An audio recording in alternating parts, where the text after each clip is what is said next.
أعوذ بالله السميع العليم من الشيطان الرجيم. بسم الله الرحمن الرحيم. السلام عليكم ورحمة الله وبركاته.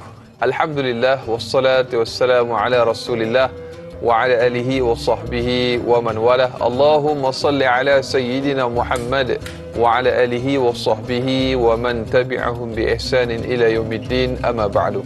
Alhamdulillah, apa khabar saudara sedang penonton, ibu-ibu, ayah-ayah bakal penghuni syurga Allah Subhanahu wa taala. Saya mengharapkan walau di mana jua anda semua berada dan kita semua berada, mudah-mudahan senantiasa dalam keadaan ceria-ceria selalu dan mudah-mudahan senantiasa dalam rahmat dan kasih sayang Allah Subhanahu wa taala. Amin, Allahumma amin. Dan alhamdulillah kembali kita bersiaran dalam Tanyalah Ustaz, biar tahu jangan keliru pada pagi ini, bagi edisi 11 Julai 2023, bersamaan dengan pagi Selasa kita pada hari ini, dan 22 Zulhijjah 1444 Hijri.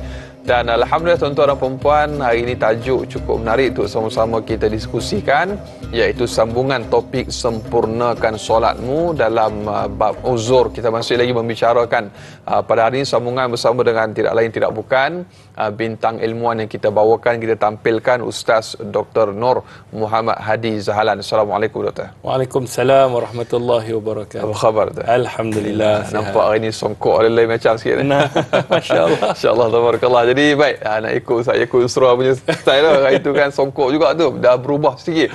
Baik, jadi ala kulihal Ustaz dan juga para penonton, banyak akan kita bicarakan untuk topik sempurnakan solatmu dalam bab uzur ini.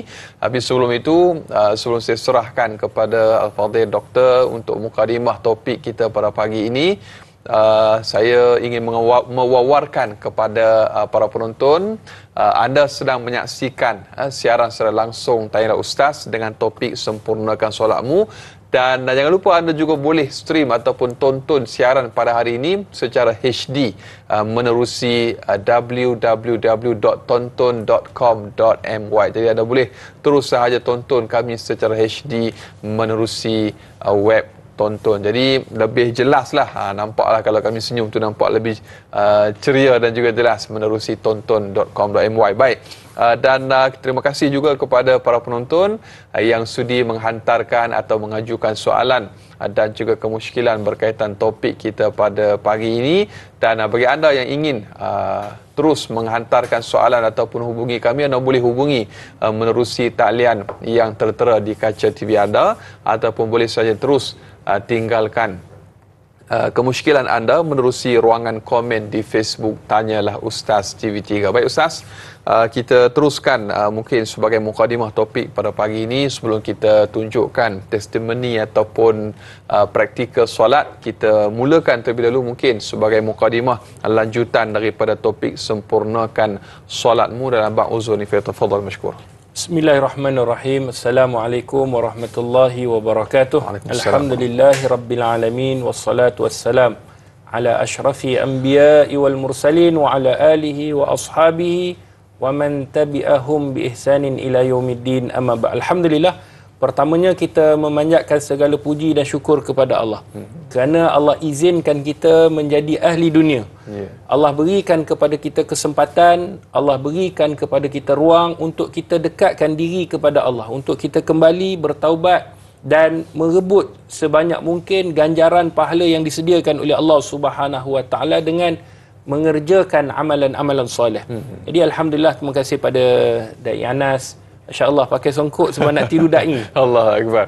Jadi alhamdulillah, terima kasih kepada semua kru dalam program Tanyalah Ustaz yang pagi-pagi lagi sudah menyediakan platform yang terbaik untuk kita mengisi kerohanian kita, bukan saja kerohanian tetapi untuk mengisi mengenai tentang soal jawab fiqh. Kepada semua sahabat-sahabat penonton yang dirahmati oleh Allah, semoga berada dalam keadaan dirahmati dan diredai oleh Allah.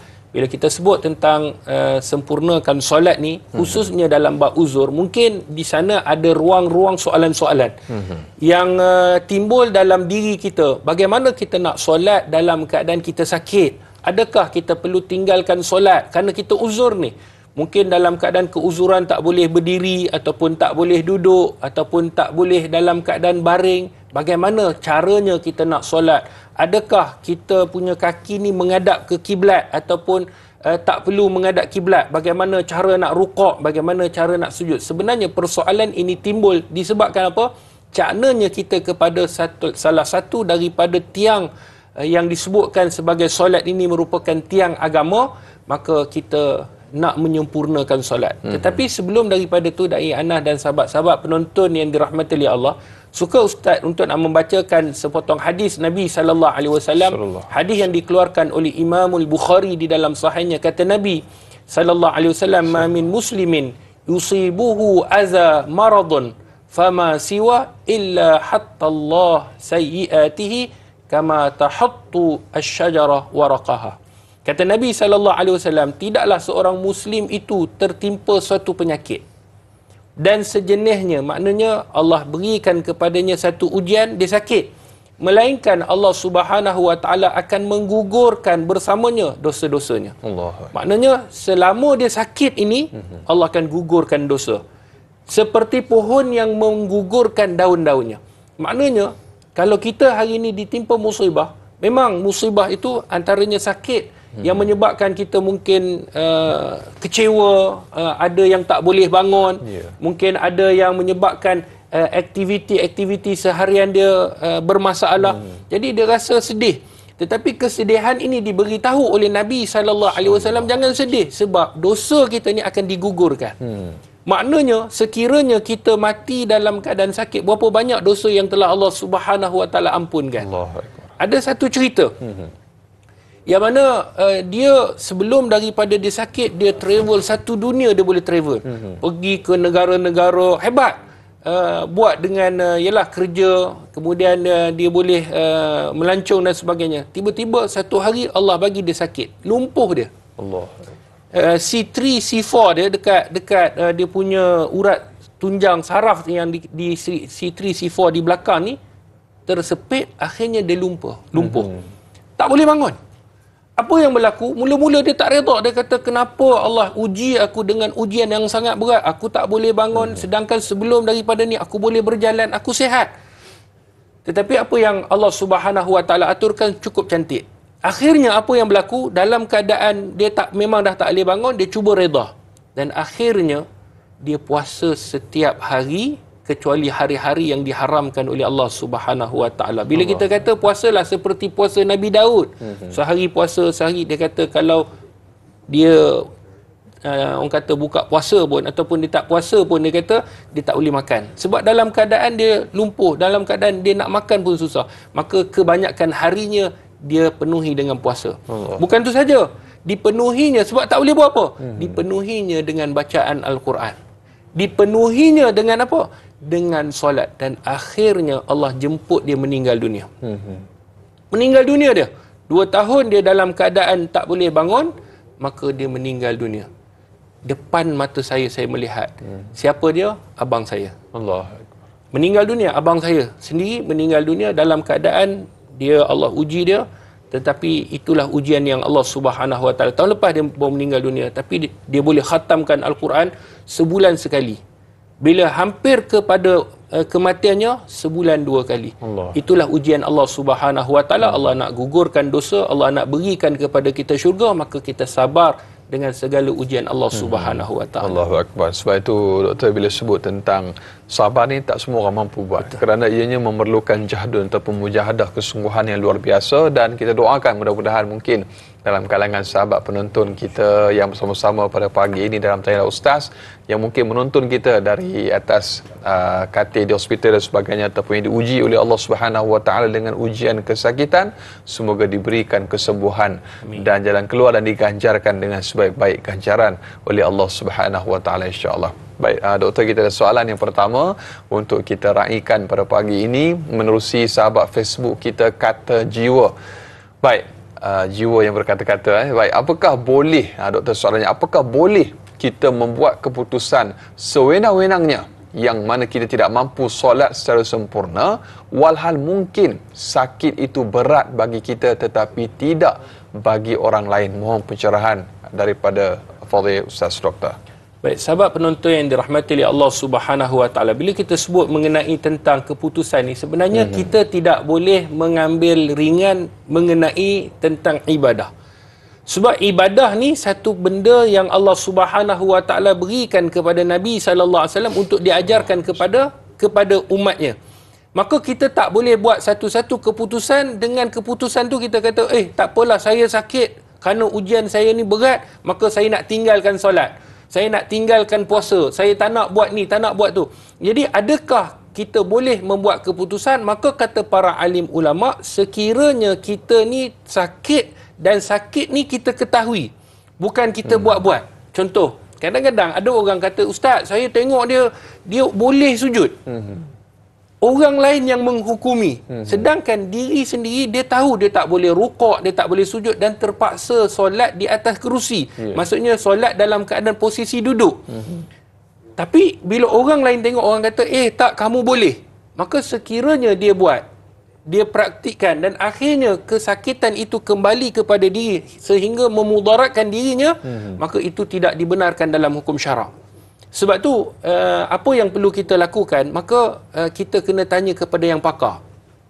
Contoh, kalau kita hari ini nak solat dalam keadaan berdiri, kita tanya doktor, kerana doktor tahu bagaimana sakit kita, adakah sakit kita ni mampu untuk kita melakukan ibadah dengan sempurna ataupun tidak. Puasa, boleh puasa ataupun tidak. Doktor kata kamu kena ambil ubat sekian waktu. Maknanya kamu tak boleh puasa kerana ubat ni kamu kena makan contohnya pukul 8 pagi. 8 pagi kamu wajib ambil. Maka ketika itu di sana ada keringanan di dalam ibadah. Kerana Allah Subhanahu Wa Taala tidak akan membebani seseorang melainkan apa yang dia mampu. Jadi sebab tu kata para alim ulama, sahabat-sahabat penonton yang dirahmati oleh Allah, kita hari ini kalau sekiranya memang kita tak mampu, maka ittaqullah mastata'tum, bertakwalah kepada Allah sekadar kemampuan kamu. Maknanya kalau kita rasa, yalah, doktor mengesahkan kita sakit lutut contohnya, ataupun kita sakit pinggang, ada slip disc dan sebagainya. Doktor kata tak apa, kamu jangan buat kerja-kerja berat. Yalah, kalau kita tanya doktor, boleh tak saya rukuk? Bergantung kepada awak. Doktor akan kata begitu. Baik, waktu itu kita lihat, kalau sekiranya kita mampu qaiman, berdiri, maka kita berdiri dahulu. Sekejap lagi kita akan tunjuk praktikal. Kemudian bila keadaan kita nak rukuk tu, kita tak mampu sangat. Dalam keadaan begitu, maka barulah boleh kita ijtihad dengan diri sendiri atas kemampuan yang kita boleh buat. Maka pada waktu itu kita rukuk pada kadar kemampuan kita. Kalau tak boleh sujud pula, maka kita sujud pada keadaan kita, kemampuan kita. Ini berdasarkan hadis Nabi sallallahu alaihi wasallam. Yang mana Nabi sallallahu alaihi wasallam mengingatkan kepada kita seperti mana di dalam sebuah hadis, kata baginda Nabi sallallahu alaihi wasallam, Nabi suruh kita solat dalam keadaan berdiri. Fa illam tastati', tapi kalau kamu tak boleh, faqaidan, maka kamu duduk. Tapi kalau kamu tak boleh, kata Nabi, maka duduklah dalam posisi baring. Itulah kelonggaran-kelonggaran yang diberikan dalam Islam supaya kita mampu untuk melakukan ibadah itu dengan sempurna. Allahu Akbar. Jadi kadang-kadang kita tak nampak. Ustaz cerita panjang, saya nak Ustaz tunjuk. InsyaAllah selepas ni para penonton kita akan tunjukkan bagaimana praktikal sebagaimana yang dijelaskan oleh Al-Fadhil Doktor. Jangan ke mana-mana kerana banyak akan kita kongsikan lagi untuk tajuk kita pada pagi ini, iaitu sempurnakan solatmu. Selepas ini nantikan praktikal solat yang kami akan bawakan kepada anda. Tanyalah Ustaz, biar tahu jangan keliru.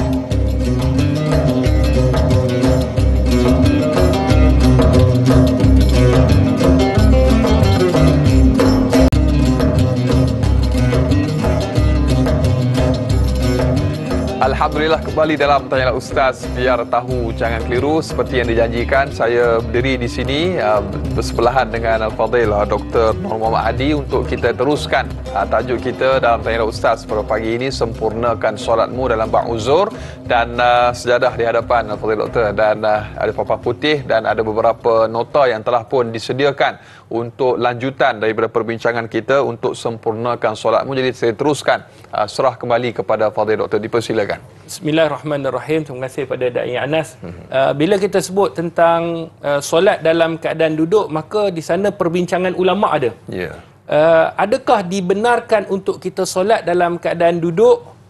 bagaimana caranya, yang ni yang kita nak tunjukkan praktikalnya. Sebab tanpa praktikal kita tak tahu. Betul. Mungkin adakah selama ni kita buat ni betul ataupun tidak. Maka sebelum daripada tu, kita nak petik daripada kitab Al-Majmu' Syarah Al-Muhazzab yang dikarang oleh Imam Nawawi, yang mengenai keadaan yang dibolehkan solat secara duduk. Maknanya apakah keadaan-keadaan yang dibenarkan kita solat dalam keadaan kita, posisi kita tu kita buat dalam keadaan duduk. Yang pertama, seseorang yang tidak mampu berdiri. Maknanya dia memang tak boleh mampu berdiri dalam keadaan kakinya lumpuh, dia tak boleh bangun. Ketika itu dia boleh duduk dalam keadaan solat. Solatnya dalam keadaan duduk. Itu nombor satu. Nombor dua, mempunyai penyakit yang akan bertambah teruk sekiranya dia bersolat secara berdiri. Orang yang ada sleep disc ataupun orang yang memang tak mampu, ketika itu sekiranya dia solat memaksa dalam keadaan berdiri, dia punya penyakit tu lagi akan bertambah teruk. Pada ketika itu dia boleh duduk. Walaupun orang kata, orang lah selalunya yang akan kata ni orang, awak kena berdiri, awak mampu. Jadi kemampuan itu sepatutnya siapa yang tahu? Diri sendiri yang tahu. Betul. Sebab orang lain, kalau kita tengok da'i, da'i sihat je. Nampak sihat je. Nampak sihat, tapi mungkin dalam keadaan kita tak mengetahui adakah dia mampu untuk berdiri, adakah mampu untuk dia nak melakukan aktiviti seperti biasa. Baik, itu yang kedua. Yang ketiga, seseorang yang berada di atas kapal atau sampan yang takut akan tenggelam. Maknanya, sekiranya seseorang yang duduk atas kapal ataupun sampan, bot dan sebagainya, orang yang suka memancing, kalau dia berdiri, mungkin bot ataupun sampan itu akan bergoyang. Menyebabkan akan tenggelam, menyebabkan dia tak boleh dalam keadaan stabil. Maka ketika itu dia boleh berada dalam keadaan duduk. Saya teringat dulu waktu kereta api dululah. Sekarang ni kereta api canggih dah. Kereta api dulu ni dia bergoyang sikit. Dalam keadaan kita nak solat dalam keadaan berdiri, mungkin boleh rebah. Mungkin boleh jatuh, mungkin boleh terluka. Waktu itu kita boleh duduk dalam keadaan kita nak solat ini supaya apa? Supaya tidak mendatangkan kecederaan. Maka kita solat dalam posisi duduk. Tak perlu ganti, betul? Tak perlu ganti. Ini disebutkan oleh Imam Nawawi. Di akhirnya dia kata, solat dalam keadaan yang dibolehkan ini, maka tak perlu ganti solat itu. Maka solat itu dah sah. Baik, yang keempat, yang terakhir, seseorang yang berasa pening kepala. Maknanya dia sakit sangat kepala, atau sakit yang boleh mengganggu khusyuk ketika solat. Maknanya sakit yang tak mampu untuk dia tanggung. Apa saja penyakit. Mungkin dalam keadaan orang yang buat dialisis. Betul. Dalam keadaan lemah dia tak boleh mampu. Yalah, kita nampak dia boleh bangun seketika. Waktu itu, sekiranya dia tak mampu untuk seketika untuk bangun, maka waktu itu dia boleh solat dalam keadaan posisinya duduk. Inilah keempat-empat yang disebutkan oleh Imam Nawawi di dalam kitab Al-Majmu' Syarah Al-Muhazzab. Maka tidak perlu diganti, maka solatnya itu sah. Ini yang disebutkan. Tapi kejap lagi nanti kita akan tunjukkan bagaimana caranya kita nak solat dalam keadaan duduk, sekiranya kita tak boleh rukuk, sekiranya kita tak boleh sujud. Sebab itulah perkara-perkara ini kita kena faham, kerana ia kebiasaannya berlaku di hospital ataupun dekat rumah kita. Kadang-kadang berada di sekeliling kita mereka-mereka yang tak mampu untuk nak melakukan solat dalam keadaan berdiri. Cumanya ada satu hadis Nabi sallallahu alaihi wasallam. Maka kata Nabi sallallahu alaihi wasallam, Nabi kata, solatlah kamu dalam keadaan berdiri, fahuwa afdal. Itu paling baik. Tetapi bagi yang tak mampu solat dalam keadaan duduk, maka ganjarannya separuh daripada berdiri. Kalau berdiri ni full mark. Tapi kalau dalam keadaan posisi duduk, dia dapat separuh ganjaran daripada berdiri. Kalau dia buat pula dalam posisi baring, maka dia akan dapat separuh daripada duduk. Maknanya lagi sikit. Maka kata ulama, adakah orang yang sakit ini akan mendapat, kalau tiba-tiba lah, dia kata, Ustaz, kalau saya solat duduk dapat separuh, tak dapat full mark, maka adakah ganjaran itu akan dapat separuh ataupun kita dapat full mark? Sekiranya sakit, kita akan dapat full. Markah penuh. Markah penuh. Hadis ini berkaitan mengenai orang yang solat dalam keadaan nak melakukan solat sunat. Betul. Sebab solat sunat ni boleh kita buat dalam posisi kita duduk. Walaupun kita sihat. Kan? Mungkin kita nak solat atas kenderaan, ataupun mungkin kita nak solat dalam keadaan kita rasa malas lah nak berdiri, kita nak solat sunat. maka itu dibenarkan kata para alim ulama untuk solat dalam keadaan duduk. Ya. Jadi doktor, bila kita sebut tentang masalah penyakit dan sebagainya, jadi sebagaimana yang doktor jelaskan di awal tadi, para penonton perlu bertanya kepada ahlinya. Itu yang perlu kita jelaskan sekali lagi di sini, diberikan penegasan. Tidak boleh kawan kita sebut awak ni kena solat duduk ni, padahal kita rasa kita mampu berdiri dan sebagainya. Jadi inilah salah satu daripada perkara yang perlu kita titik beratkan. Dan kepada anda para penonton, jangan lupa anda boleh tangkap layar, ini nota yang telah pun diberikan, keadaan yang dibolehkan solat secara duduk. Screenshot ataupun tangkap layar, simpan elok-elok, buat nota doktor. Betul. Baik, dan seterusnya kita ada soalan lagi doktor daripada sahabat Facebook kita untuk topik sempurnakan solatmu. Soalan daripada sahabat Facebook kita ada Al-Shal yang bertanya, jika seseorang itu mempunyai sakit kaki atau lutut dan sukar untuk melipat kakinya ketika duduk tahiyat awal dan akhir, tetapi di luar solat dia boleh berjalan dengan sempurna, adakah dia dibenarkan solat duduk di atas kerusi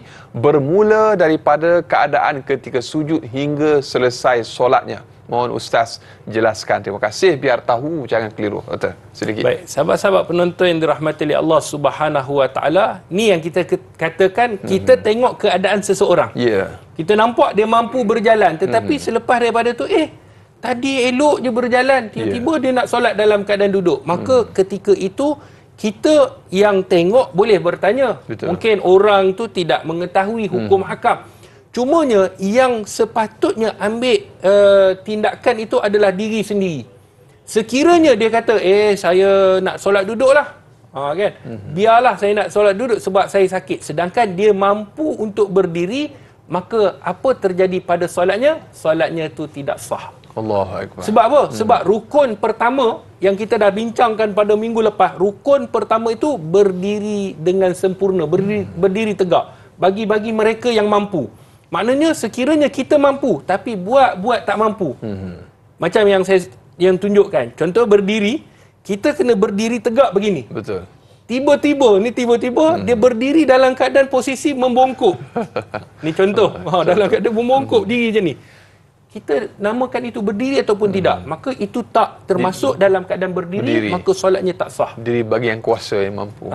Jadi sebab tu rukun ini kita kena buat yang sepatutnya diajarkan seperti mana yang diajarkan, dan kita kena buat semampu mungkin. Kalau kita berdiri, contohnya dalam keadaan orang yang uzur ataupun orang yang mungkin terlalu tua, yang dia pun memang kalau dia berdiri pun begini, contohlah dia berdiri, memang ada orang berdiri kadar itu je mampu, maka tidak jadi masalah. Sebab itu dah disebut sebagai dia berdiri dengan tongkat mungkin, tetapi kalau sekiranya dia dalam keadaan dia mampu berdiri macam kita, tetapi dia nak solat dalam keadaan duduk, bukan dalam keadaan solat sunat, dia nak melakukan solat fardu, sengaja dia duduk, maka solatnya tidak sah. Dan kembali kepada soalan, bagaimana cara dia nak rukuk, bagaimana dia nak sujud, bergantung kepada keadaan seseorang. Yang ni nanti kejap lagi kita akan tunjukkan praktikal, sebab ada hadis Nabi SAW dalam hadis yang dikeluarkan oleh Imam Al-Baihaqi, yang mana Nabi SAW tengok satu hari, Nabi tengok seorang lelaki tengah solat. Bila tengah solat tu, lelaki ni sujud di atas bantal. Di atas bantal. Maka Nabi ambil bantal itu, Nabi lempar. Nabi tarik bantal tu. Kemudian Nabi kata, solatlah kamu dalam keadaan kamu mengisyaratkan dalam keadaan rukuk dan sujud. Maknanya rukuk sedikit dan sujud lebih daripada rukuk. Ini diajarkan oleh Nabi SAW kepada lelaki itu. Maknanya kita faham, sekiranya kita tak mampu untuk rukuk ataupun sujud, ataupun nak melipatkan kaki, maka bergantung kepada keadaan itu, kita boleh melakukan solat dalam keadaan yang kita rasa itu saja yang kita mampu. Allahu Akbar. Kalau tak mampu, maka tidak ada paksaan, dan Islam membenarkan untuk kita melakukan pada kemampuan kita. Baik, kadang-kadang kita bila sembahyang, saya pernah jumpa ada beberapa orang jemaah, bila solat dia tidak boleh melipat kaki, dan bila tahiyat tu imam tu dipanjangkan tempoh tahiyat tu, jadi sehingga memberikan ketidakselesaan lah kepada jemaah. Jadi perlu juga imam ada ilmu lah, dia penting sampai lama benar ni nak dengan doa dan sebagainya kan. Jadi perlu melihat kepada keadaan jemaah itu, para penonton. Baik, jadi mudah-mudahan terjawab kepada soalan sahabat kita yang bertanya. Dan doktor, sedikit tambahan, jika sekiranya kita mungkin berada di rumah sakit ataupun hospital, kita nak juga dapat pahala ataupun fadilat sembahyang berjemaah, sedikit tambahan. Kadang-kadang orang di sebelah kaki, kiri, kanan, depan, belakang kita ada yang nak solat dan kita pun nak solat, tapi dalam keadaan yang waya penuh di badan dan sebagainya, dan kita sedar kita nak solat dalam keadaan uzur. Jadi mungkin sedikit kaedah ataupun tata cara solat berjemaah bersama-sama dengan pesakit yang lain, doktor, sedikit. Baik, sahabat-sahabat penonton yang dirahmati oleh Allah, ada beberapa perkara yang perlu kita titik beratkan untuk solat berjemaah. Yang pertama, makmum tak boleh lebih daripada imam. Kalau dia lebih daripada imam, maknanya dia dah jadi jenazah. Sebab yang duduk depan imam ni mayatnya. Jadi jangan pandai-pandai kita duduk depan imam. Kalau tak nak jadi jenazah, duduk belakang. Maknanya walaupun sedikit, dia kena ada perbezaan. Walaupun katil itu mungkinlah ada sedikit jarak dan sebagainya, pada kadar yang mungkin itu saja kemampuan. Takkan kita nak pergi rapatkan katil kan, sebab tak boleh nak duduk sebelah-sebelah. Dalam keadaan itu boleh ataupun tidak berjemaah, kata ulama boleh. Makna kata, kalau seseorang itu nak berjemaah, imam mesti ke depan sedikit, makmum di belakang. Cuma timbul satu persoalan, Da'i. Kalau sekiranya katil yang kita duduk tu kadang-kadang dia tak menghadap kiblat. Jadi boleh ataupun tidak? Maka ulama menyebutkan, ni para alim ulama menyebutkan ada 3 keadaan yang dibenarkan untuk tidak menghadap kiblat. Dan keadaan itu ada perbezaan pandangan dalam keadaan-keadaan.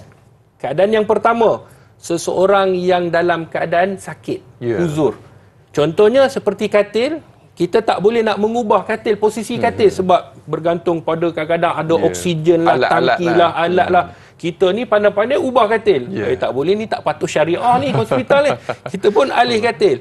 Tercabut kejap lagi, susah. Maka pada ketika itu dibenarkan untuk kita orang kata solat dalam keadaan tidak menghadap kiblat sekiranya tidak mampu.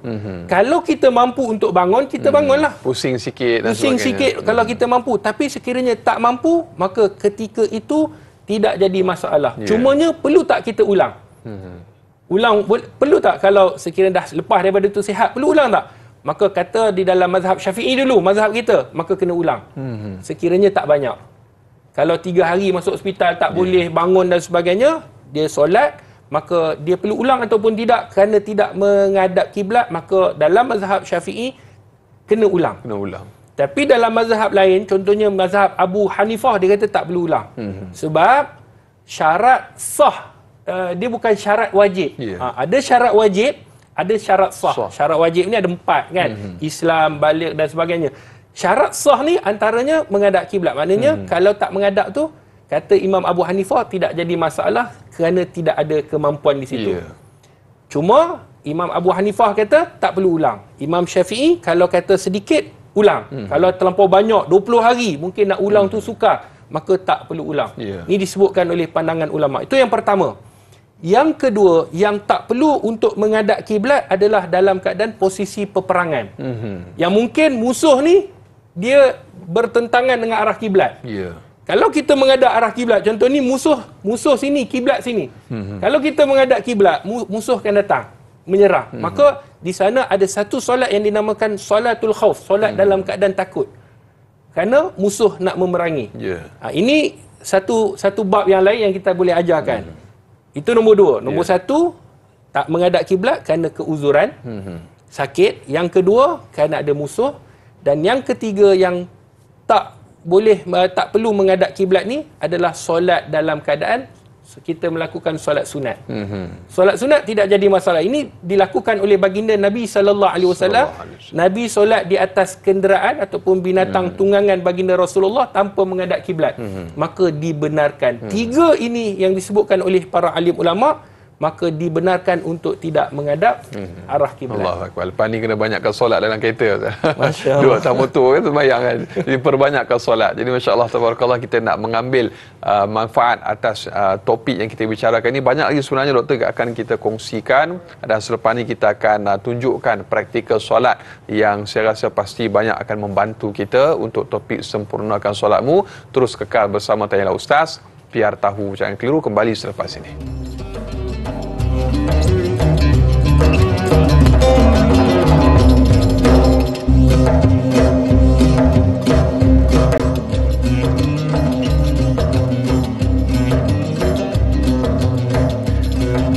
Alhamdulillah, para penonton, ibu-ibu, ayah-ayah bakal penghuni syurga Allah Subhanahu Wa Taala, kembali dalam Tayla Ustaz. Biar tahu jangan keliru untuk lanjutan topik sempurnakan solatmu dalam bab uzur. Kita masih lagi bersama Al-Fadhil Ustaz Dr. Nur Muhammad Hadi, dan kita nak teruskan lagi Ustaz untuk praktikal solat. Sebagaimana yang telah pun kita saksikan seperti tadi, ada beberapa nota keadaan yang dibolehkan solat secara duduk yang telah pun dikongsikan oleh Al-Fadhil Doktor. Dan sekali lagi Doktor, kita ucapkan terima kasih kepada sahabat penonton yang sudi mengajukan soalan dan juga kemusykilan yang berkaitan topik kita pada hari ini, sempurnakan solatmu dalam bab uzur ini.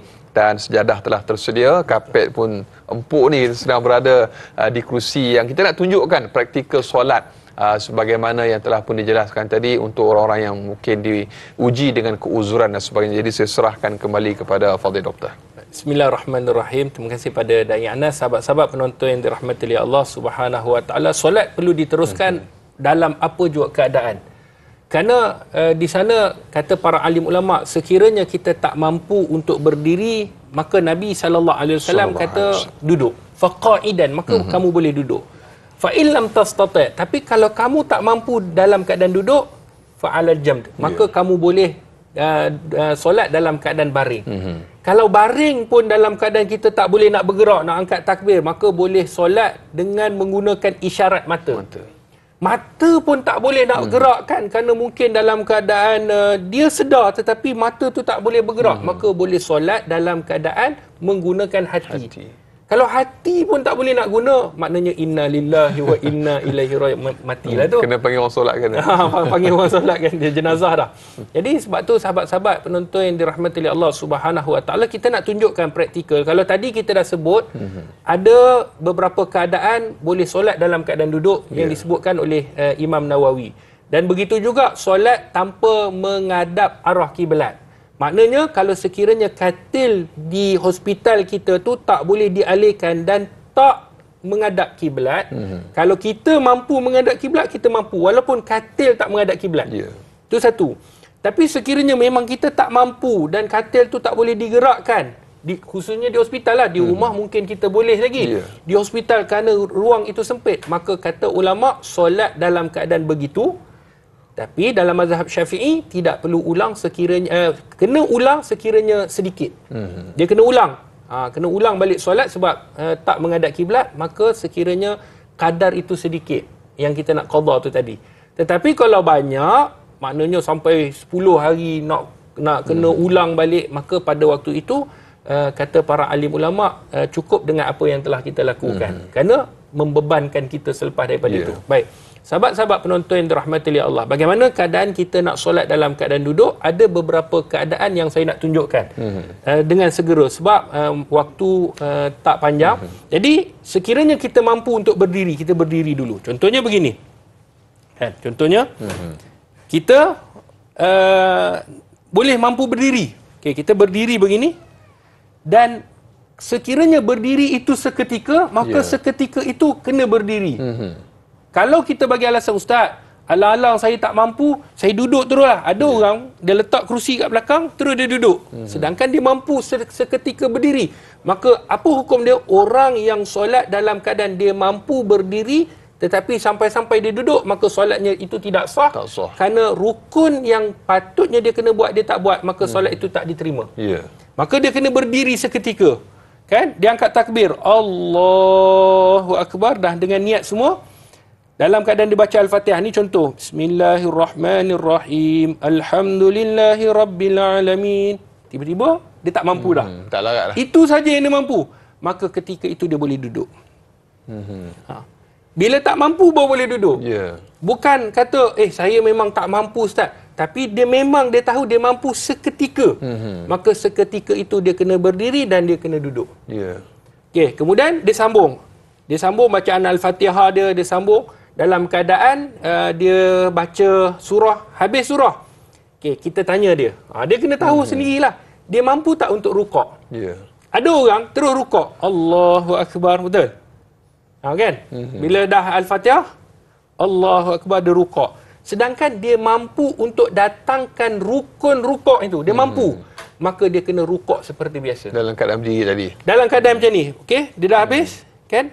Habis baca Fatihah, habis baca surah, kan dia nak rukuk. Dia nak rukuk ni, dia kena rukuk seperti biasa. Ni rukuk macam biasa. Ya. Kalau sekiranya dia mampu, ustaz, tak mampulah kalau dia dah berdiri, kemudian dia duduk, memang dia tak mampulah untuk rukuk. Kalau tak mampu, kita kata barulah dia boleh pergi kepada gantian dengan isyarat. Tapi kalau mampu, dia tahu diri dia, kalau mampu kena rukuk seperti biasa. Maknanya kita baca Al-Fatihah, kita dah baca surah, kita nak rukuk. Sami Allahu liman hamidah, kan, kita nak rukuk ni kita nak rukuk, Allahu Akbar ni nak rukuk, kita rukuk seperti biasa. Kemudian boleh bangun, Sami Allahu liman hamidah, Rabbana walakal hamd. Mampu sujud macam biasa. Dia kena sujud macam biasa. Allahu Akbar. Sujud seperti biasa. Itu kalau sekiranya dia orang kata mampu untuk rukuk seperti biasa, sujud seperti biasa. Tetapi sekiranya dia tak mampu, maka pada ketika itu barulah boleh digantikan. Contohnya, dia dah duduk tadi, dia mampu berdiri seketika, lepas tu dia duduk. Dalam keadaan duduk, dia nak rukuk. Maka inilah yang berkaitan tentang hadis Nabi tadi. Dalam hadis yang dikeluarkan oleh Imam Baihaqi, boleh menunjukkan isyarat rukuk. Maknanya, bila dia nak rukuk, Allahu Akbar, dia rukuk. Sedikit. Sedikit. Maknanya sedikit daripada kadar yang boleh membezakan antara rukuk dan sujud. Dia rukuk. Kemudian, Sami Allahu liman hamidah, Rabbana walakal hamd. Kemudian dia sujud. Dia tak mampu sujud seperti biasa, maka dia gantikan sujud tu. Dia membezakan antara rukuk ni sikit, sujud dia ke bawah sedikit. Bergantung kepada keadaan. Kalau dia boleh bawah lagi. Ni sujud. Mungkin ni rukuk. Ni sujud. Nampak ada beza kan? Tapi kalau dia tak mampu, mungkin kerana sakit pinggang, rukuk dia boleh begini je, sujud dia boleh ke depan sikit. Maka mesti ada perbezaan antara rukuk, dia rukukkan sedikit, sujud mesti di bawah paras daripada rukuk. Rukuk sedikit, sujud. Kalau dia mampu bezakan lagi, ni rukuk, ni sujud. Ini disebutkan oleh para alim ulama. Kalau sekiranya seseorang yang tidak mampu untuk solat dalam keadaan berdiri, maka dia boleh duduk, dan sekiranya dia nak rukuk dan sujud, dia boleh buat dengan sempurna, buat sempurna. Tapi kalau sekiranya dia tak mampu, waktu itu barulah buat isyarat seperti mana yang tadi, rukuk dan sujud mesti ada perbezaan. Kemudian naik rakaat kedua, dia mampu berdiri seketika. Tak mampu, baru duduk. Dia tak boleh awal-awal sampai-sampai terus duduk, tak. Mampu buat untuk rukun itu, maka dia teruskan. Kalau tak mampu, barulah digantikan, kata ulama. Jadi para penonton yang mengikuti praktikal yang telah pun ditunjukkan oleh doktor, ingat, selepas hari kalau mampu untuk berdiri walau seketika, jangan terus duduk. Supaya apa? Supaya sah sembahyang kita. Jadi kita perhatikanlah pesan-perpesan antara satu sama lain, terutamanya kepada jemaah-jemaah yang uzur. Baik doktor, ada satu situasi mungkin sedikit kita boleh kongsikan kepada para penonton. Mohon penjelasan daripada Fadil Doktor. Jika kita nak berimamkan kepada seseorang yang dia tu alim, tetapi dalam keadaan dia uzur, dia terpaksa solat dalam keadaan yang uzur, tetapi kita nak berimamkan orang seperti itu, dan ataupun kita nak berimamkan dengan orang yang sempurna dalam keadaan kita pula uzur. Dua situasi doktor, mungkin sedikit pencerahan. Baik. Sahabat-sahabat penonton dirahmati oleh Allah. Contohnya kita ada imam dah. Imam ni dalam keadaan uzur. Memang dia imam, kita lantik dia. Tapi dia dalam keadaan solat duduk. Adakah dibenarkan untuk kita berimam dengan dia? Maka jawapan kata para alim ulama, boleh. Cumanya lebih baik, lebih afdal, imam ni mesti orang yang elok, sempurna, yang mampu, yang sihat. Sebab berdasarkan seperti mana Nabi SAW ketika mana Nabi sakit, Nabi suruh siapa? Abu Bakar lah. Ketika itu Abu Bakar menjadi imam. Kan? Kemudian Nabi duduk di sebelah Abu Bakar As-Siddiq. Maka pada waktu itu kata para alim ulama, biar orang yang mampu untuk menunaikan solat dengan sempurna, dia jadi imam. Tapi kalau katalah keadaan yang tak ada orang yang mampu jadi imam, dia seorang je mampu jadi imam, mungkin bacaannya dengan dia tahu tentang hukum hakamnya, fiqahnya, orang lain mungkin tak mampu. Kan kalau baca Al-Fatihah tu jadi imam terus tak boleh baca langsung. Contohlah hilang terus. Jadi ketika itu dia boleh menjadi imam berdasarkan keadaan itu tadi. Kalau sekiranya ada orang yang mampu untuk menjadi imam, maka tolak orang yang lain untuk ganti seketika ketika mana kita dalam keadaan uzur. Dan bila kita solat dengan imam yang sempurna, dah biasalah kita tunjukkan, dan doktor pun dah tunjukkan praktikalnya, dan jadi mudah-mudahan jelas kepada kita berkenaan dengan solat ataupun sempurnakan solatmu untuk topik uzur pada hari ini. Dan Allahumma salli ala sayyidina Muhammad. Doktor, kita ada soalan lagi daripada sahabat kita di live Facebook, Nizam Azrul. Baik, dia kata apa, doktor? Dia kata, saya baru menjalani pembedahan perut. Allahu Akbar. Semoga diberikan kesembuhan oleh Allah Subhanahu Wa Taala. Dan saya menghadapi masalah untuk melakukan solat kerana saya tidak boleh berbaring lurus kerana mempunyai masalah tulang belakang. Allahu Rabbi. Bolehkah solat dilakukan dalam keadaan berbaring mengiring? Bagaimanakah kaedah ataupun tertibnya? Mohon pencerahan daripada doktor. Terima kasih. Allah berat ujian abang kita ni, doktor. Baik, semoga Allah berikan kesihatan dan Allah jadikan kita dan meningkatkan ataupun meninggikan makam kita, insya-Allah. Sahabat-sahabat penonton yang dirahmati oleh Allah, saya tak bolehlah nak tunjuk dalam keadaan solat baring ni kan. Kejap lagi selesa sangat ustaz baring pula kan. Landing kan. Tetapi caranya adalah bagaimana kalau sekiranya kita dia ada dua keadaan. Boleh baring ala jan. Ala jan ni maksudnya tulang rusuk kanan kita ni menghadap kiblat. Bayangkan ni arah kiblat. Dekat TV ni kalau nampak ni arah kiblat, maka saya baring dalam keadaan posisi mengiring. Kanan, bahu kanan saya mengiring ke arah kiblat. Maknanya kita posisi, kita solat seperti biasa. Angkat tangan, boleh angkat tangan, angkat tangan. Allahu Akbar, kita solat. Kan? Kemudian kita nak rukuk kejap lagi kan, baca Al-Fatihah, dah baca surah, kita nak rukuk. Allahu Akbar. Dan ulama kata letakkan sedikit tinggi bantal tu. Bila kita nak rukuk, kita takkan nak rukuk macam tadi. Mungkin susah. Kita rukuk dalam keadaan yang kita boleh dengan menggunakan kepala. Kan? Kita baring tu, Allahu Akbar, kepala sikit. Sekadar yang termampu. Sekadar yang mampu. Tapi hati kita tahu kita sedang melakukan rukuk. Kita tahu. Kemudian, bila kita i'tidal, Sami Allahu liman hamidah, naikkan bantal tu sikit lah. Maknanya kita ke atas. Bila kita nak sujud, Allahu Akbar, kita sujud sikit. Maknanya kalau kadar itu nampak macam sedikit beza pun dah tidak jadi masalah. Maknanya kita tahu posisi tu kita sedang melakukan rukuk, kita sedang melakukan sujud, kita sedang melakukan tahiyat, duduk antara dua sujud, kita tahu. Kalau tahiyat ni macam mana? Kan kita pun duduklah. Kita kan tadi kita dah rukuk, kemudian kita dah sujud, duduk antara dua sujud, kita boleh naikkan sedikit kepala, tetapi hati kita mengetahui kita sedang melakukan rukun duduk di antara dua sujud. Kita sedang melakukan tahiyat. Kita tahu. Bila kita tahu, maka kata ulama dibenarkan. Cumanya, bagi mereka ni ada sedikit praktikal. Kalau sekiranya kita tak mampu dalam keadaan mengiring, maka bagaimana keadaannya? Keadaan kedua boleh menelentang. Contohnya, kita menelentang ni, telentanglah. Bagaimana kita nak buat? Kata ulama, kaki boleh dilunjurkan ke arah kiblat.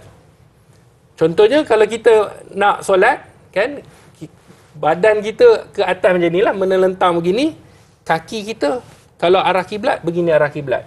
Maka timbul satu persoalan, Ustaz, bukankah kaki kita tidak ada adab dengan kiblat?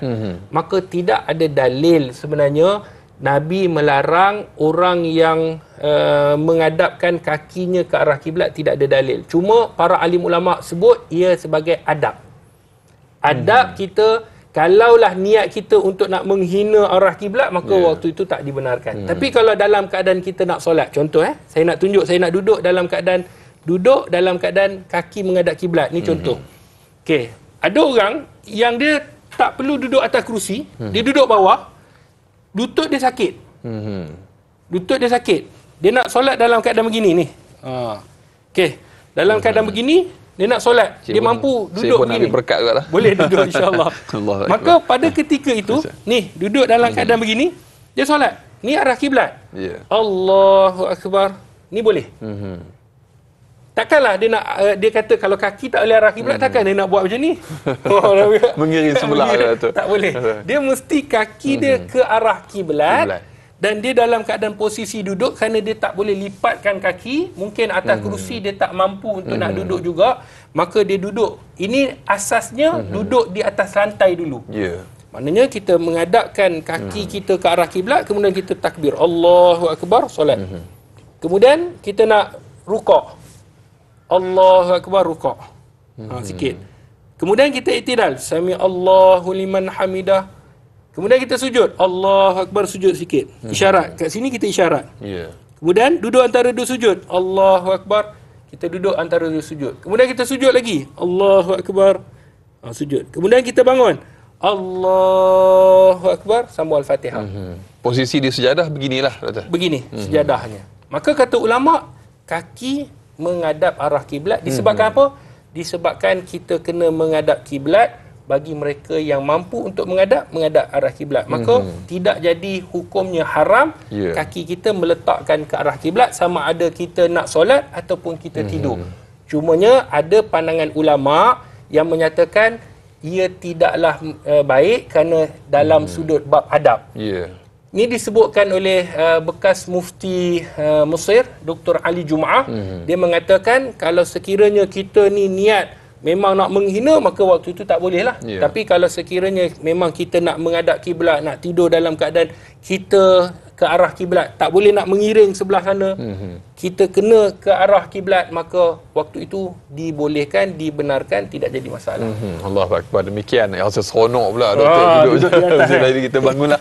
Baik, jadi itu antara tata cara ataupun praktikal solat yang telah pun dah ditunjukkan oleh Fadil Doktor. Sebenarnya banyak lagi situasi-situasi yang kita nak kongsikan kepada para penonton untuk sempurnakan solatmu. InsyaAllah kita akan sambung mungkin setelah ini untuk lanjutan topik yang kita nak bicarakan, sempurnakan solatmu dalam bab uzur. Kita nak berjeda sekali lagi, terus kekal bersama Tanyalah Ustaz, biar tahu jangan keliru.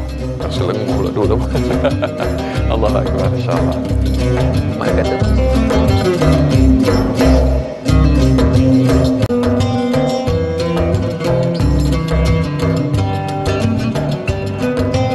Pertubuhan Akademi Al-Bayan kini sedang usaha menjalankan kerja-kerja pembinaan kompleks tahfiz dakwah anak-anak mualaf yang pertama di Malaysia.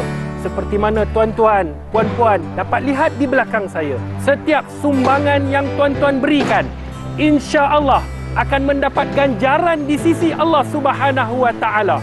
Ayo kita membantu untuk membina sebuah kompleks bagi melahirkan dai mualaf Akademi Al-Bayan, satu agama pelbagai bangsa.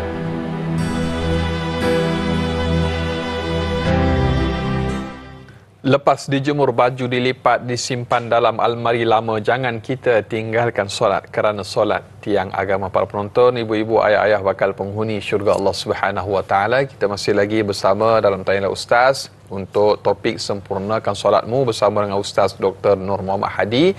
Dan sebagaimana paparan di skrin yang telah pun kita saksikan sebentar tadi, kompleks tahfiz dakwah anak-anak mualaf yang pertama seumpama di Malaysia yang digagaskan oleh Fadil Doktor, dan mungkin perkembangan terkini dah Doktor, kita dah pun beberapa fasa kita dah pun kongsikan bagaimana perkembangan dan terkini Doktor, kompleks yang pertama dan seumpamanya, mungkin sedikit perkongsian Doktor. Alhamdulillah, sebenarnya kami di Pertubuhan Akademi Al-Bayan kita ingin menggerakkan misi dakwah. Dakwah ni bukan saja kepada golongan Muslim, tetapi kita nak fokus kepada non-Muslim. Kita nak orang seramai mungkin memahami tentang agama Allah. Nak seramai mungkin orang memeluk agama Allah. Kita tak nak sahabat-sahabat kita yang belum memeluk agama Islam, belum kembali kepada agama Islam. Kita bersama dengan mereka di atas muka bumi. Mungkin ada jiran kita, sahabat sekerja kita. Bayangkan kita tak bersama dengan mereka di sana nanti. Allah. Sebab di sana, nilai di sana adalah nilai iman. Betul. Bukanlah nilai dengan pangkat, harta, kedudukan ataupun jiran, tidak. Tetapi nilai di sana adalah nilai ketauhidan, kalimah la ilaha illallah Muhammadur Rasulullah. Maka inilah yang kita nak tegakkan. Kalimah inilah yang kita nak tinggikan. Ini adalah kalimah yang paling tinggi. Kalimah la ilaha illallah. Jadi sahabat-sahabat penonton yang dirahmati oleh Allah, kita mengajak semua untuk membina sebuah kompleks. Sekarang ni prosesnya kita dah dapat kebenaran, alhamdulillah, untuk kita buat pembangunan. Maka kita buat sekarang ni tambun tanah. Kerana tanah tu ada sedikit curam, di belakang tu ada aliran air sungai yang tak berapa besar, dan kita diminta untuk tinggikan sedikit. Maka kita sedang tinggikan, dan kita akan membina masjid 3 budaya. Masjid dinamakan Masjid 3 Pintu. Ada budaya Cina, ada budaya India, ada budaya Kesultanan Melayu Melaka. Untuk tujuan apa? Untuk tujuan orang tarik minat. Sebab saya pernah berjumpa dengan sahabat-sahabat yang belum memeluk agama Islam. Mereka khawatir sebenarnya. Kalau saya masuk Islam ni, adakah budaya saya ditinggalkan? Adakah bahasa saya ditinggalkan? Adakah ahli keluarga saya perlu saya buang? Maka kita jawab tidak. Kita sebenarnya Islam ni yang kita tinggalkan adalah agama yang bertentangan dengan ajaran Islam. Contohnya yang menyembah benda-benda yang boleh merosakkan akidah ditinggalkan, benda-benda khurafat ditinggalkan, dan kita kembali kepada agama yang sebenar, iaitu agama yang dibawa oleh baginda Nabi sallallahu alaihi wasallam. Adapun bahasa, budaya tidak jadi masalah. Sebab tu bila kita buat masjid 3 budaya, ramai yang nak pergi, nak tengok. Maknanya kita terapkan di mana pun pintu yang kita masuk, kita menyembah Allah yang Esa. Sebab tu ini adalah misi yang besar, dan kita nak melahirkan para da'i, pendakwa-pendakwa daripada kalangan mu'alaf. Kerana kalau kita lihat zaman baginda Nabi sallallahu alaihi wasallam, bagaimana Nabi menyuruh Zaid untuk mempelajari bahasa Yahudi, dan Zaid mempelajari bahasa Yahudi dalam masa 14 hari. Allahu Akbar. Tujuan apa? Untuk menyatakan dan untuk berdakwah. Jadi kita hari ini, Allah sebut dalam Al-Quran surah Ibrahim ayat yang keempat, aku tidak akan utuskan seorang Rasul melainkan dengan bahasa kaumnya. Untuk apa? Menerangkan tentang hukum hakam. Jadi da'i dan sahabat-sahabat, penonton yang dirahmati oleh Allah, inilah yang kita nak lahirkan. Mereka yang boleh berdakwah dalam bahasa Tamil, mereka yang boleh berdakwah dalam bahasa Mandarin, mereka yang boleh berdakwah dalam bahasa-bahasa etnik-etnik yang pelbagai. Pendekatan yang kita gunakan adalah dengan menggunakan budaya, dengan menggunakan bahasa, supaya mereka lebih faham tentang Islam. Jadi sahabat-sahabat, ini adalah misi yang sangat besar. Betul. Kami tak mampu untuk melakukan, melainkan sokongan daripada tuan-tuan muslimin muslimat, dermawan, hartawan yang mempunyai jiwa untuk meneruskan perkembangan dakwah di bumi Malaysia. Jadi saya mengajak untuk kita memberi infak ke tabung pembangunan Akademi Al-Bayan. Kerana kita nak membina rumah Allah, Allah akan membina rumahnya dalam syurga. Bayangkan kalau kita sedekah subuh, kemudian kita sedekah hari Jumaat, kemudian kita sedekah pada hari-hari dalam bulan yang disebut sebagai bulan haram. Bulan haram ni ada 4. Ada yang kita dah lalui, Zulqaidah, Zulhijjah, kemudian yang kita akan masuk bulan Muharram, dan bulan yang disebutkan sebagai bulan Rejab. Jadi 4 bulan ni akan dilipat gandakan. Jadi sebab tu sahabat-sahabat boleh layari laman web, nombor yang tertera, dan kita juga menyediakan satu platform untuk berdakwah sambil menyumbang tu. Kita boleh menyumbang dan boleh kita membeli. Kita ada sambal teriak, sambal ikan bilis. Dia ada 2. Satu volcano yang pedas, satu lagi kurang pedas. Dia sebut pedas manja. Jadi kita beli, sambil kita nak makan, kita dapat berinfak. Kerana setiap pembelian tu kita akan masukkan ke tabung pembangunan Akademi Al-Bayan untuk kita membina sebuah kompleks tahfiz dakwah anak-anak mualaf. Jadi sahabat-sahabat penonton yang dirahmati oleh Allah, ayuh kita berinfak ke tabung pembangunan Akademi Al-Bayan, insya-Allah. Allahu Akbar. Ni satu misi yang besar, Doktor, yang kita mengharapkan agar adanya sokongan, dokongan dan juga doa berkat daripada sokongan anda, mudah-mudahan dapat direalisasikan pembinaan kompleks tahfiz dakwah anak-anak mualaf yang pertama dan seumpamanya di negara kita, insya-Allah. Dan mudah-mudahan apa yang kita sumbangkan Allah Subhanahu Wa Taala terima dan dijadikan sebagai asbab kita dimasukkan ke dalam syurganya Allah Subhanahu Wa Taala. Baik Doktor, banyak lagi akan kita kongsikan untuk topik kita. Kita akan sambung setelah ini. Untuk sempurnakan solatmu, kita akan tamat di TV3, sambung lanjutan 30 minit siaran tambahan di TV9. Terus kekal bersama Tanyalah Ustaz, biar tahu jangan keliru. Akademi Al-Bayan membawa impian besar untuk melahirkan golongan pendakwah yang berupaya menyebarkan syiar Islam dengan menggunakan bahasa yang difahami oleh bangsa mereka sendiri. sekaligus menjadikan mereka ini sebagai aset terpenting umat Islam. Ayo, sama-sama kita santuni mu'alaf agar mereka mengenal Islam.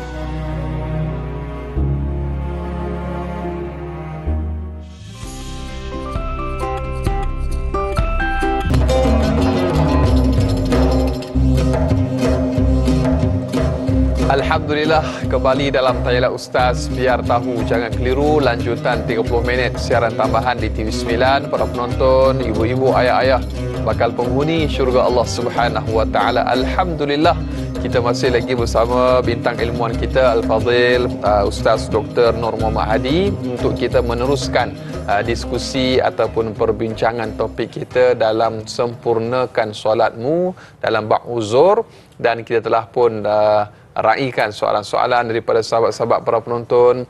Dan Fadil Doktor, kita masih lagi mengalu-alukan kepada sahabat penonton kita yang mungkin ada lagi soalan yang nak diajukan, hubungi kami menerusi talian yang tertera di kaca TV anda, atau boleh terus sahaja tinggalkan ataupun hantarkan komen menerusi poster di Facebook Tanyalah Ustaz TV3 yang menonton menerusi Facebook Live ataupun yang menonton menerusi tonton.com.my. Jangan lupa untuk tekan butang kongsi, sebar luaskan, mudah-mudahan ramai lagi yang dapat mengambil manfaat untuk topik kita pada hari ini. Orang yang sihat dia rasa ni orang sakit solat kan.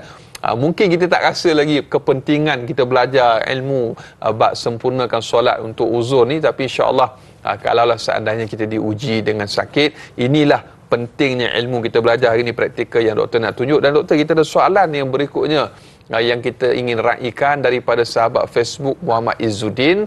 Bagi pesakit yang tidak mampu duduk dan berbaring, hendaklah solat menggunakan isyarat kelopak mata.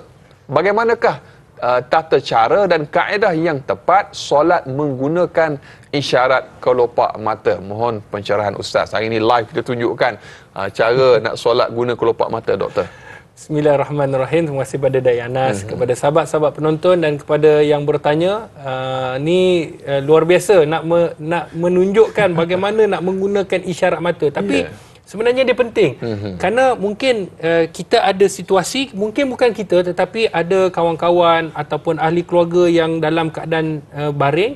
Kerana orang yang menggunakan mata pasti dia akan baring, dia tak mampu untuk nak menggerakkan. Antaranya mereka yang lumpuh lah, lumpuh tak boleh nak mampu untuk nak bergerakkan kepala ke bawah ni, mereka tak mampu. Jadi bagaimana nak menggunakan isyarat mata? Maka saya akan tunjukkan caranya. Tetapi yang pastinya, kata para alim ulama, setiap perbuatan yang kita buat, kita tahu apa yang kita sedang buat. Itu yang paling penting. Dia samalah. Ustaz boleh tunjuk tak solat menggunakan hati? Contohnya hati ni, hati saya je lah yang saya tahu. Betul. Kan?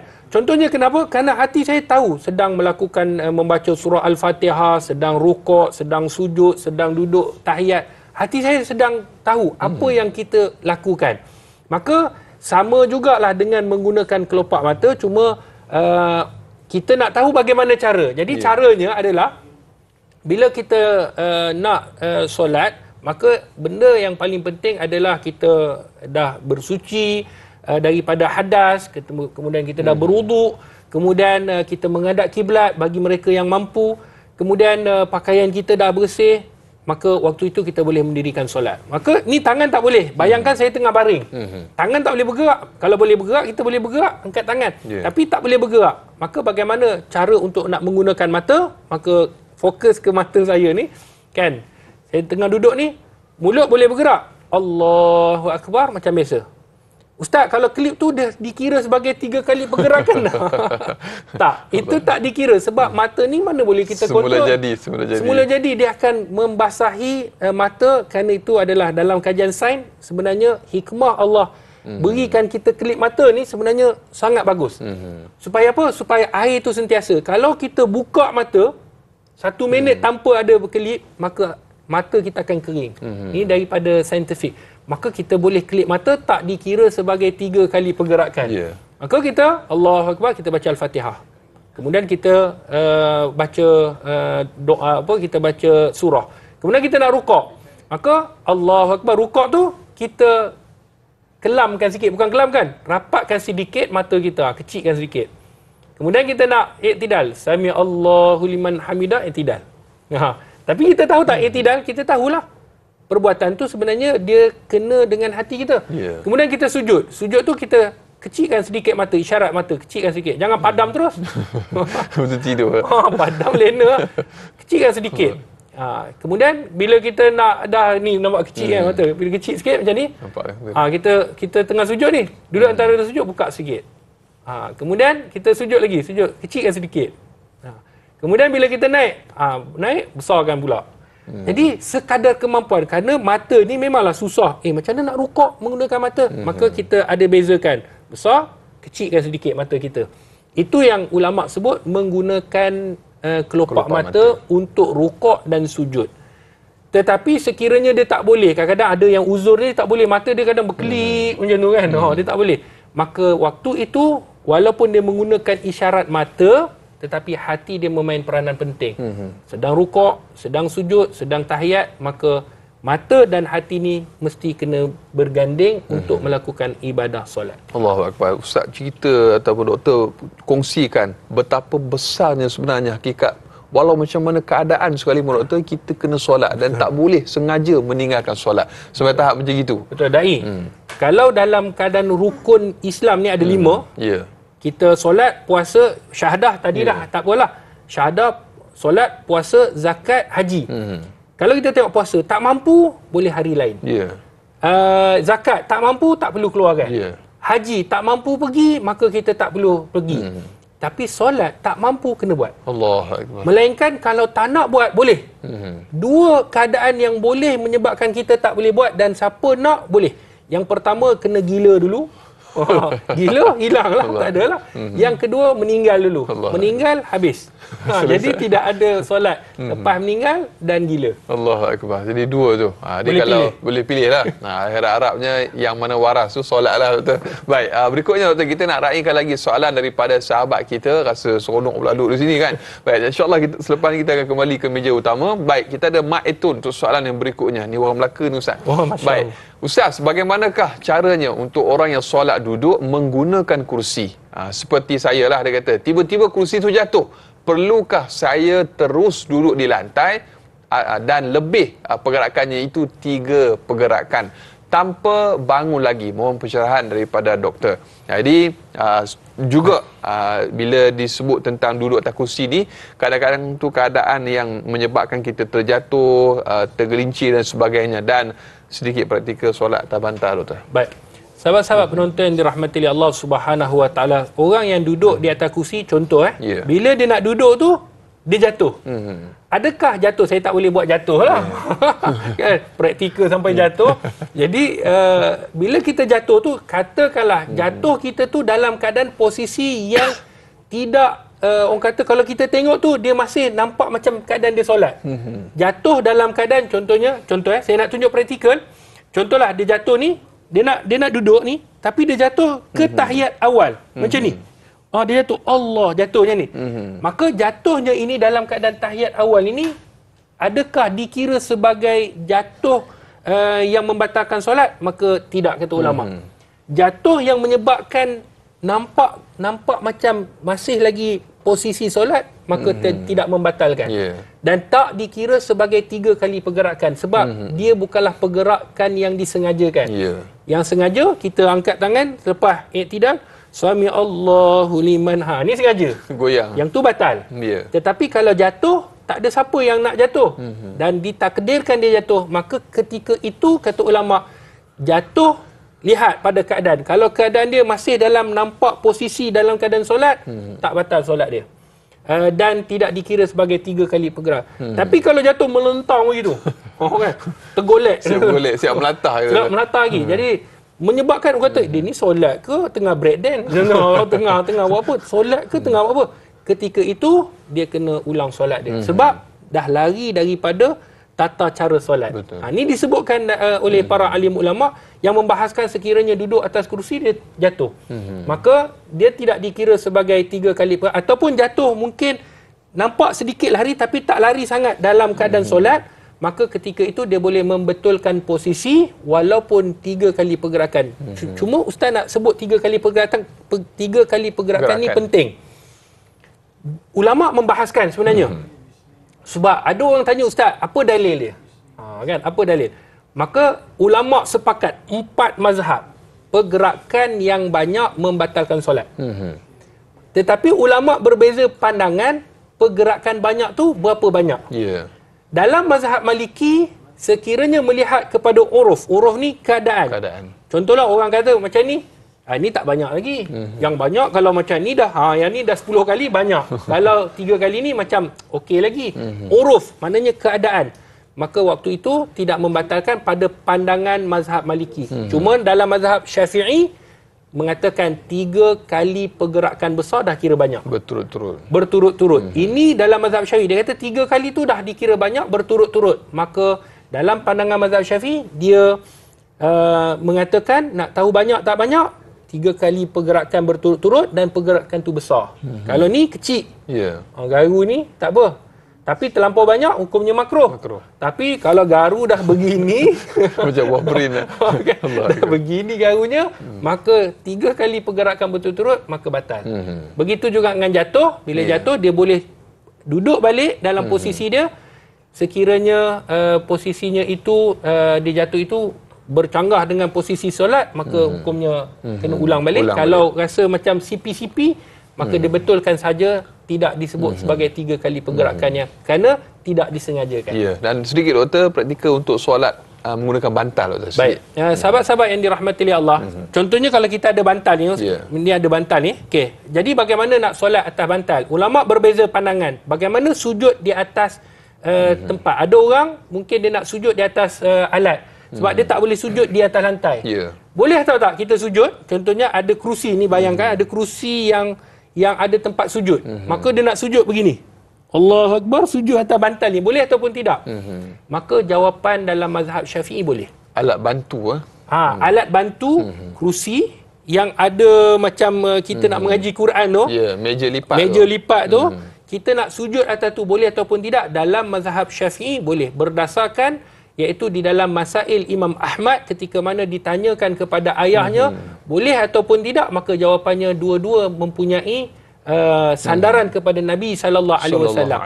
Tetapi dalam mazhab Syafi'i menyebutkan kalau tak sujud di atas bantal ataupun di atas alat bantuan itu pun tidak jadi masalah. Hukumnya sah. Solat atas tu pun sah. Maknanya bagaimana nak sujud? Kalau ada tempat tu kan, kita bayangkan ada tempat meja tu, kita rukuk. Ni rukuk. Sami Allahu liman hamidah Rabbana. Sujud. Ni sujud tangan diletakkan di atas. Ni sebab ni kan, tangan atas letak kita sujud. Allahu Akbar. Sujud. Bantalnya tu kita sujud ni, letak tangan atas ni sujud.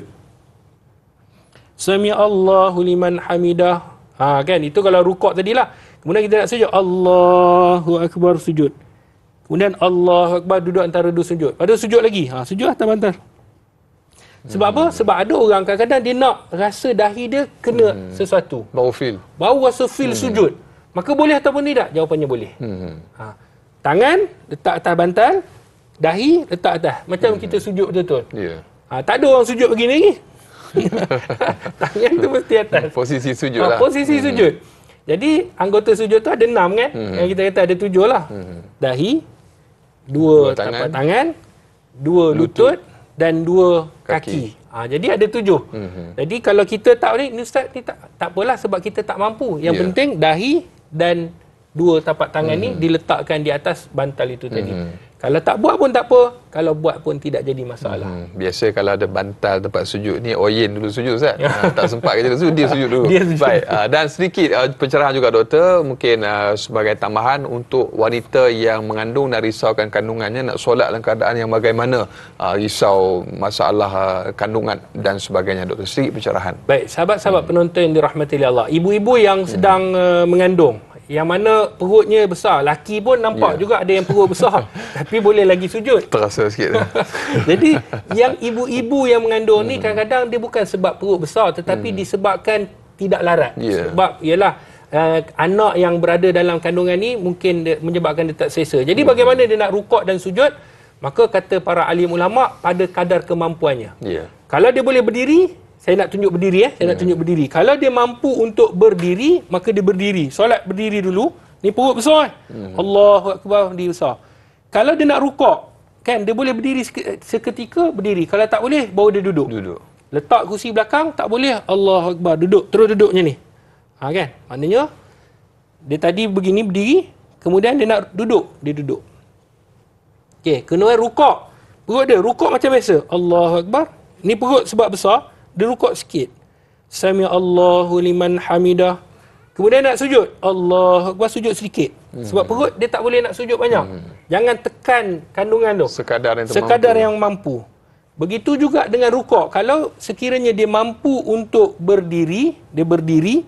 Kemudian dia mampu untuk rukuk, dia rukuk. Rukuk tak mungkin tak boleh sempurna macam kita. Macam ni dia tak boleh. Tapi dia boleh sedikit macam ni, sedikit. Ini dah dikira sebagai kadar rukuk yang dia mampu, maka buat. Kemudian dia tak boleh sujud. Kalau boleh sujud, kadang-kadang orang perempuan ni Sami Allah lima, dia nak sujud, dia akan letakkan kaki dia dulu. Kan dia tak letakkan tangan. Jadi yang betul kaki dululah, baru tangan. Kadang-kadang ada orang yang mungkin dia kena tangan dulu, baru kaki. Maka kata ulama bergantung pada keadaan dia. Kalau sekiranya kaki dulu, dia begini. Turun lutut. Turun lutut dulu, dia sebelah. Lepas tu dia sebelah lagi. Lepas tu dia boleh sujud. Pada kadar yang kemampuan dia sujud lah.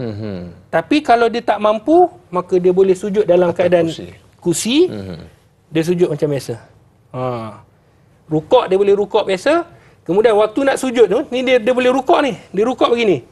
Sami Allahu liman hamidah, Rabbana walakal hamd.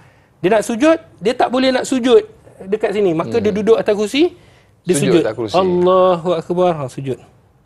Sami Allahu liman hamidah, tidak. Kemudian dia sujud balik. Kemudian bila dah habis dia nak bangun, dia boleh bangun balik. Dia solat macam biasa. Rukuk dia boleh buat rukuk. Dia tak boleh sujud, maka gantikan sujud itu saja begini. Kemudian i'tidal. Kemudian sujud. Itu cara untuk orang solat dalam keadaan mengandung. Baik, selama mana masih boleh berdiri, kena utamakan berdiri terlebih dahulu. Baik, itu antara sedikit pencerahan untuk ibu yang mengandung. InsyaAllah banyak lagi akan kita kongsikan selepas ini, doktor. Kita nak berjeda sekali lagi, terus kekal bersama Tanya Ustaz. Biar tahu jangan keliru, kembali selepas ini.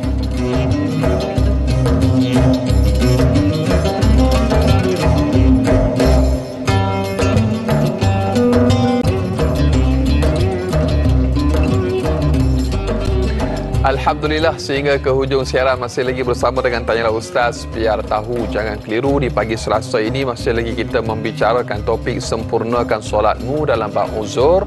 Kita bersama dengan masih lagi Ustaz Dr. Nur Muhammad Hadi Zahlan. Untuk kita teruskan lagi Ustaz, tadi doktor dah tunjukkan panjang lebar praktikal solat ibu mengandung. Kita dah jadi macam-macam watak lah tadi. Ibu mengandung, orang yang uzur dan sebagainya. Jadi mudah-mudahan memberikan penjelasan lah kepada mereka yang mungkin diuji, dan mungkin kepada kita yang masih sihat merasakan yang tidak perlulah kita nak belajar lagi. Sebenarnya perlu sebagai satu ilmu kepada kita, kerana mungkin esok lusa hari kita diuji oleh Allah Subhanahu Wa Taala dalam keadaan tidak mampu kita solat dengan sempurna. Baik, dan kita nak teruskan lagi doktor untuk soalan di minit akhir ini. Kita ada di live Facebook Yatim yang bertanya soalan. Baik Ustaz, bagaimanakah jika kita berada di hospital atau ward CCU? Kita tidak boleh bergerak dan pemakaian kita ialah pakaian daripada pihak hospital. Bagaimanakah untuk kita mahu mengerjakan solat? Bolehkah kita pakai baju hospital sahaja dalam keadaan kita masih terbaring? Mohon pencerahan, terima kasih. Mungkin pakaian yang tidak sesuai ataupun tidak menutup aurat dengan sempurna. Jadi mungkin bagaimana kaedah solat pada keadaan itu, Doktor? Bismillahirrahmanirrahim. Sahabat-sahabat penonton yang dirahmati oleh Allah, satu soalan yang baik. Kerana kalau kita lihat daripada orang yang sakit kritikal ni, kadang-kadang dia kena pakai pakaian baju khas. Dia tak boleh pakai baju macam da'i ni. Dia kena pakai baju khas. Jadi bila pakai baju khas ni, baju ni yang pertama dia kena bersih. Seperti mana di dalam firman Allah Subhanahu Wa Taala dalam surah Mudaththir ayat yang keempat, wasiyabaka fatahhir. Maka pakaian kamu kena suci. Maka kata ulama, bagi lelaki ni senanglah. Sebab aurat lelaki ni daripada pusat hingga ke lutut. Maknanya kalau dia pakai tu, sekiranya dia pakai dan mampu menutupi aurat, walaupun atas ni dia tak pakai, disebabkan mungkin doktor kata tak boleh pakai dan sebagainya, maka solat ni itu tadi sah ataupun tidak? Jawapannya sah. Sebab apa? Sebab dah telah menutupi aurat. Tetapi dia sedikit kesusahan kepada wanita. Mungkin wanita ni dengan pakaiannya susah ataupun sukar. Maka sekadar mana yang boleh dia menutupi aurat, dia menutupi aurat. Kan kalau selalunya di hospital ni dia ada tirai. Betul. Maka waktu itu kita boleh tutup tirai itu. Kemudian kita pakai tudung. Dan kemudian kalau kita boleh pakai yang handsock ni, yang sarung tangan yang kita pakai tu, kita pakai. Kemudian pakaian tu kalau kita boleh tutup, kita tutup. Kalau boleh pakai stocking, kita pakai stocking contohnya. Kemudian kita solat. Sekiranya solat itu tidak menutupi aurat, masalah dia, Ustaz, kan nampak macam sendat, sempit. Sebenarnya sendat dan sempit ini kalau dalam keadaan kita solat ini, memanglah dia akan menampakkan bentuk walaupun kita pakai pakaian tu besar. Tetapi kata para alim ulama, sekiranya kita dah tutup dalam ruang kita, maka solat kita tadi tidak menampakkan aurat, maka solat kita tu sah. Cuma kalau sekiranya pakaian itu tak lengkap. Contohnya terbuka aurat dia sedikit dan sebagainya. Dalam keadaan dia ada keuzuran. Ini penting ni. Kalau tak uzur, maka dia kena ulang. Contoh bagi wanita-wanita di luar sana, kalau solat dalam keadaan rambutnya 3 helai, sehelai ataupun 2 helai, sehelai pun dah cukup keluar daripada rambutnya, maka kata Imam Nawawi, kata para alim ulama dalam mazhab Syafi'i, kalau dia tahu auratnya terbuka dan dia tak tutup, maka dia kena ulang solat dia. Sebab syarat sah solat adalah dengan menutupi aurat. Tetapi sekiranya dia dalam keadaan uzur, kerana disebabkan mungkin tak boleh nak tutup semua, maka dia kena solat juga dalam keadaan begitu dan solatnya itu sah. Maka adakah perlu ulang ataupun tidak? Kata ulama, dia macam tadi. Kalau sedikit, ulang. Dalam mazhab Syafi'i. Kalau banyak, maknanya banyak sampai 20 hari, 30 hari, maka tidak perlu ulang. 10 hari, banyak, tak boleh ulang. Tapi kalau sedikit, maka kena ulang sebab antara syarat yang dia tidak lengkap adalah syarat menutupi aurat. Dan dibincangkan ulama sebenarnya panjang. Ustaz, kalau pakaian tak ada langsung, boleh ataupun tidak solat? Kena solat juga. Walaupun tidak ada pakaian sekalipun, contohnya terdampar di satu pulau, pakaian pun tercabut, semua dah tercabut, tak ada apa. Nak tutup daun pun semua daun kecil-kecil, tak ada yang daun nak besar, nak buat macam baju, maka waktu itu solat ataupun tidak? Solat. Sehinggalah dia jumpa baju lah. Kalau dia jumpa pakaian boleh menutupi aurat dia. Tetapi sekiranya masa tu panjang, adakah dia perlu qada? Maka kata ulama, tak, sebab terlampau panjang dan menyukarkan dia. Itu jawapan kepada mereka yang di CCU. Allahu Akbar. Jadi mudah-mudahan terjawab soalan sahabat kita yang bertanya. Dan sebenarnya banyak lagi para penonton yang kita nak kongsikan. Praktikal pun ada banyak lagi kita nak tunjuk. Tapi masa amat mencemburui kita. Dan kita telah pun sampai ke penghujung siaran kita. Dan mungkin sedikit kesimpulan akhir ataupun pelan tindakan. Seminit terakhir Ustaz. Bagaimanakah yang disebutkan sebagai, orang kata apa, solat dalam keadaan yang uzur ni, dalam tajuk kita sempurnakan solatmu, pelan tindakan yang mungkin kita boleh lakukan Ustaz. Sahabat-sahabat penonton yang dirahmati oleh Allah, kita hari ini mungkin kita tidak uzur, tetapi kita ada menguruskan orang yang dalam keadaan uzur, maka kita uruskanlah dia dengan baik. Kemudian kalau sekiranya kita uzur, sempurnakanlah solat kita dengan baik. Jadi apa-apa pun, solat itu merupakan hubungan kita dengan Allah. Kata Nabi SAW, solat ini merupakan tiang agama, dan kata Allah Subhanahu Wa Taala, iaitu wa aqimus solah li zikri, dirikanlah solat untuk mengingatiku. Maka kalau kita sakit tak ingat Allah, maka tidak ada gunanya kita diuji oleh Allah, kerana ujian itu untuk kita kembali kepada Allah. Maka bila kita kembali kepada Allah adalah antaranya dengan menjalinkan hubungan, dengan kita bertaubat, menginsafi diri, dan dengan kita melakukan ibadah solat. Dan kita minta doktor tutup dengan sedikit doa, semoga yang mungkin diuji dengan sakit diberikan kesembuhan oleh Allah Subhanahu Wa Taala, dan semoga Allah Taala berkati kita. Sedikit doa doktor. Bismillahirrahmanirrahim. Alhamdulillahirabbil alamin, wassalatu wassalam ala asyrafi anbiya'i wal mursalin wa ala alihi wa sahbihi ajma'in. Ya Allah, ya Tuhan kami, sesungguhnya Engkau menguasai segala-galanya ya Allah. Engkaulah maha hebat, Engkaulah maha kuasa, Engkaulah maha esa ya Allah. Tiada Tuhan yang kami sembah melainkan Engkau ya Allah. Maka kami bermohon dan menadah tangan pada hari ini ya Allah. Pada pagi yang penuh dengan keberkatan ini ya Allah, ampunilah dosa kami ya Allah. Ampunlah dosa kedua ibu bapa kami ya Allah. Rahmatilah mereka seperti mana mereka merahmati kami sewaktu kami kecil, ya Allah. Ya Allah, ya Tuhan kami, Amin. kepada Engkau kami berserah, kepada Engkau kami bertawakal, kepada Engkau segala-galanya, ya Allah. Amin, ya Allah. Kami bergantung harapan kepadamu, ya Allah. Ya Allah, ada dalam kalangan kami yang sakit, ya Allah, maka Engkau sembuhkanlah. Amin. Ada dalam kalangan kami yang susah, maka bantulah, ya Allah. Ada dalam kalangan kami yang miskin, maka Engkau cukupkanlah, ya Allah. Ada dalam kalangan kami yang berhajat kepada sesuatu, ya Allah, maka perkenankanlah hajat kami.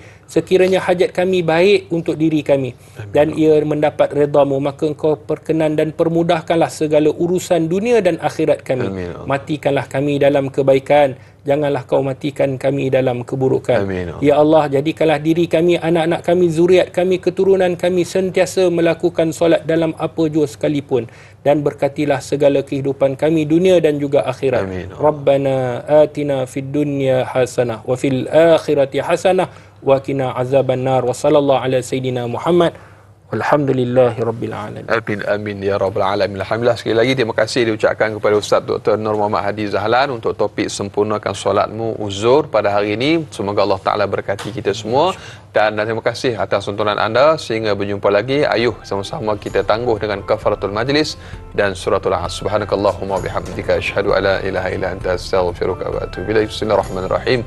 Wal 'asr innal insana lafi khusr illa allazina amanu wa 'amilus salihat wa tawassaw bil haqqi wa tawassaw bis sabr. Assalamualaikum warahmatullahi wabarakatuh.